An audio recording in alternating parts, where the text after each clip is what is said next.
Halo semuanya, selamat datang di Radar Movie.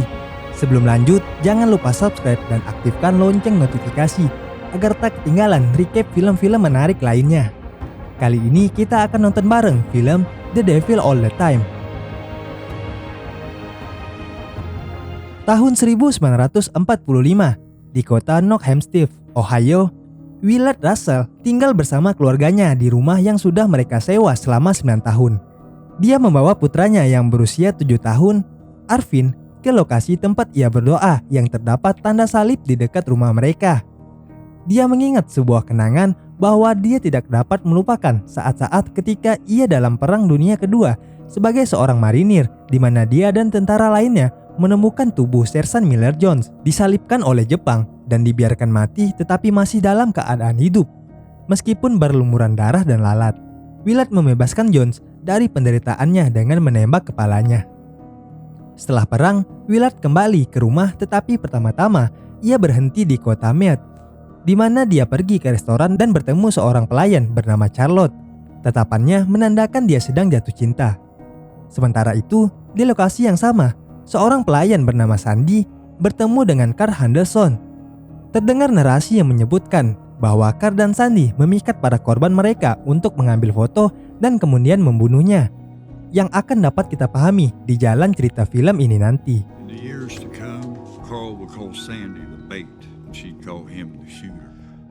Willard kemudian pergi ke gereja bersama ibunya, Emma, di mana dia mencoba menjodohkannya dengan seorang wanita bernama Helen Hutton, yang baru saja kehilangan keluarganya dalam kebakaran. Tetapi Willard tidak menyukainya dan lebih tertarik kepada Charlotte. Khotbah dibawakan oleh Roy Laverty dengan sepupunya Theodore yang membuang sekotak laba-laba di wajahnya untuk membuktikan bahwa dia dilindungi oleh Tuhan.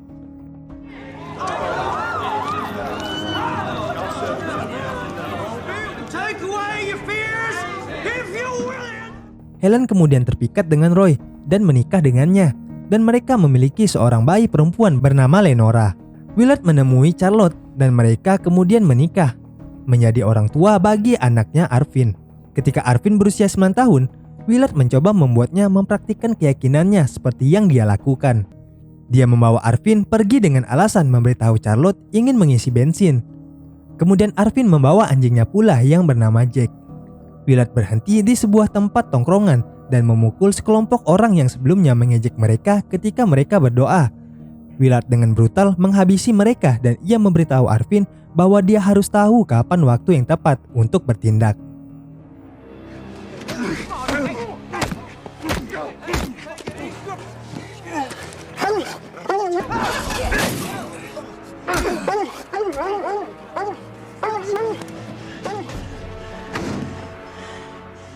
Narator mengatakan ini adalah kenangan terbaik yang dimiliki Arvin tentang ayahnya.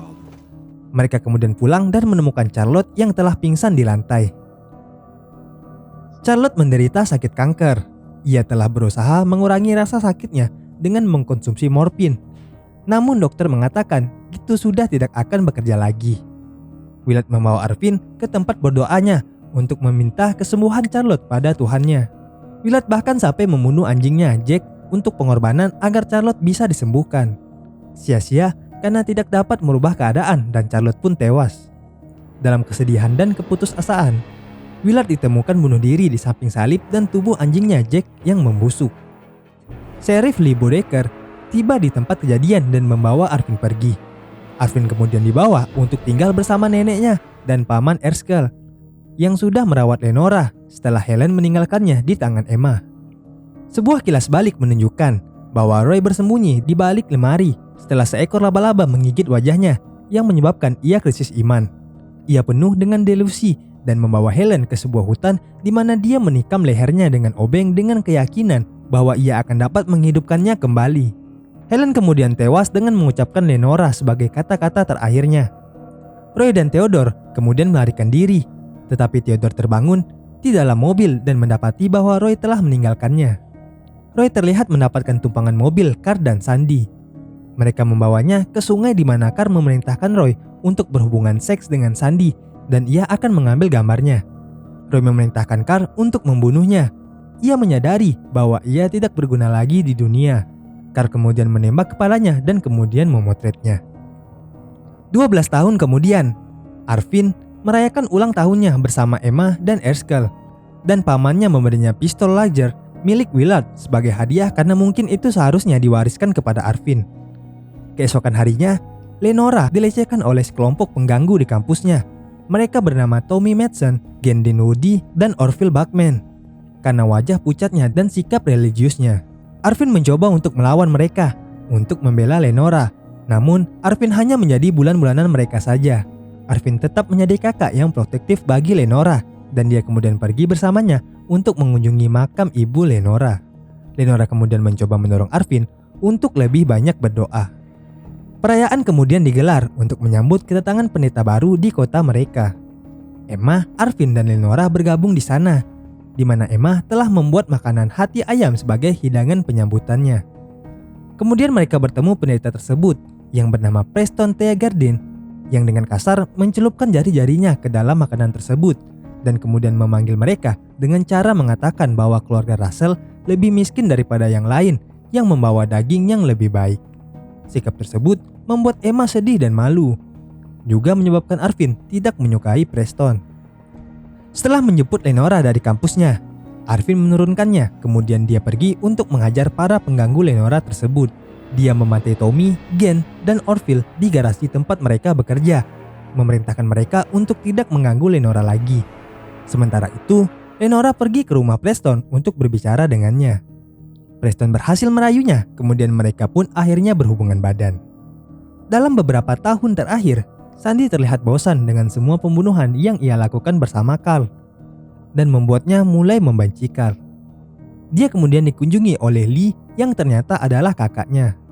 Lee ingin dia dan Carl untuk menjaga nama baiknya dengan tidak membunuh seseorang yang dapat membuat heboh, sampai setelah dia terpilih kembali menjadi sheriff untuk menjaga nama baiknya. Lee pun kemudian pergi. Di tempat lain, Lee pergi ke sebuah restoran dan terlihat mengurus bisnis dengan bos kriminalnya bernama Leroy, yang memerintahkan dia untuk menangani apapun yang akan menghambat bisnisnya. Cerita berlanjut dengan Carl dan Sandy menjemput seorang sersan bernama Gary Bryson. Mereka merayunya dan membawanya keluar untuk piknik. Namun naas baginya, mereka memutilasi dan membunuhnya, serta memotret mayatnya bersama Sandy yang dalam kondisi tidak berbusana. Di tempat lain, Lenora pergi menemui Preston setelah mengetahui bahwa dia hamil. Preston mencoba untuk menyangkal keterlibatannya dan menyarankan Lenora untuk melakukan aborsi pada janinnya untuk menjaga nama baiknya sebagai pendeta. Berpikir bahwa dia hanya akan membuat keluarganya malu dan kecewa, Lenora pergi ke gudang untuk gantung diri. Namun, dia sempat berubah pikiran dan ingin membatalkan niatnya. Takdir sudah ditetapkan dan Lenora tergelincir, membuat pijakannya terbuang dan ia tewas mengenaskan. Arvin kemudian menemukan tubuhnya dan ia terlihat bingung apa yang menyebabkan Lenora gantung diri. Selesai pemakaman, Arvin kemudian diberitahu oleh seorang polisi bahwa Lenora mati dalam keadaan mengandung dan Arvin tahu siapa yang harus ia curigai. Arvin kemudian membuntuti Preston. Ia mengetahui bahwa Preston juga membawa wanita lain untuk dia setubuhi. Mengetahui perbuatan Preston yang sangat keji tersebut, Arvin segera bergegas untuk bersiap membalaskan semua perbuatannya. Dia meninggalkan sebuah pesan untuk Emma karena dia merasa dia tidak bisa mengucapkan selamat tinggal padanya dan memberitahunya bahwa dia akan pergi. Arvin membawa pistol lasernya menuju ke gereja. Awalnya Arvin ingin menembaknya langsung, namun ia terlihat gugup dan duduk di kursi sembari melontarkan beberapa pertanyaan. I've been watching your every move for the last couple weeks. Mr. Russell's boy. Don't do anything you'll regret, son. Why don't you put the gun down and we can talk all about it. Go ahead and talk. It wasn't my fault. Lenora was just like this Racer girl. She wouldn't let me be. But I want you to know that I pray for that girl's soul every night. You pray for her baby's soul too? Look, I didn't have nothing to do with that. She came to me saying she got that way from some boy. Don't fucking lie to me. Lies. The lies are hers. She got it in her head that I was a father. But I was going to take care of everything. But God damn it, boy. Listen to me. I ain't gonna take the blame for no bastard child. It would ruin me, man. You can understand that, can't you? Hell, listen to me, boy. She was delusional. She's crazy. Oh, she was just lonely. Oh, man.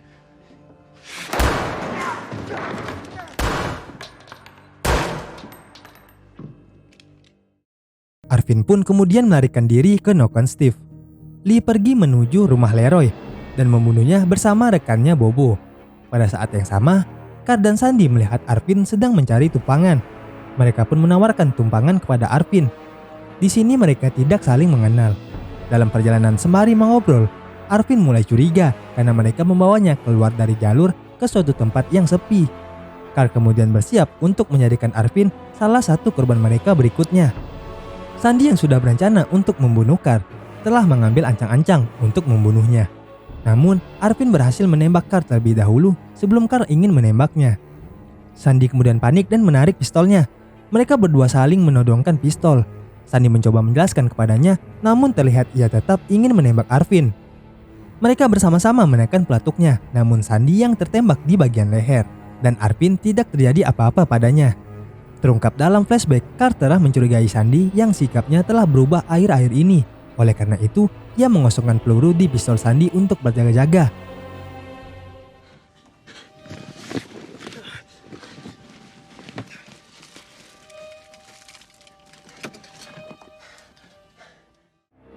Di tempat lain, Lee mengetahui kematian Carl dan Sandy dan membakar bukti kejahatan mereka untuk melindungi citranya pada pemilihan kembali.